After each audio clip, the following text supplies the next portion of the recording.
যদি দেখো কোনো মানুষ তোমার সাথে এক দুদিন কথা বলার পরেই তোমাকে তার অভাব, তার দুঃখ, কষ্ট এইগুলো শেয়ার করছে, মানে বলছে সে কতটা সমস্যার মধ্যে আছে, কতটা প্রবলেমে আছে, তার কাছে কোনো টাকা পয়সা নেই, বা কিছু মানুষ আছে তারা বলে যে সে শারীরিকভাবে ভীষণ একা, মেন্টালি ভীষণ একা, তাহলে বুঝে নি কিন্তু এই মানুষগুলো কোনো উদ্দেশ্য পূরণ করার জন্য তোমার সাথে কথা বলছে।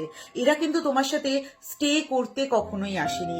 যে তোমার সাথে স্টে করতে আসবে সে কিন্তু কখনোই নিজের দুঃখ কষ্ট বলে বা নিজের শারীরিক বা মানসিক অভাব বলে তোমার সাথে কথা বলবে না। সে তোমাকে তার খারাপ দিকটাকে হাইড করে রেখে কিন্তু সে তোমার সাথে কথা বলবে, যাতে তুমি তার ভালো দিকটা, কোনো মানুষ যদি তোমার সাথে ভালো দিকটা বলে তোমার সাথে কথা বলতে যায়, সেই মানুষটা কিন্তু তোমার সাথে স্টে করে।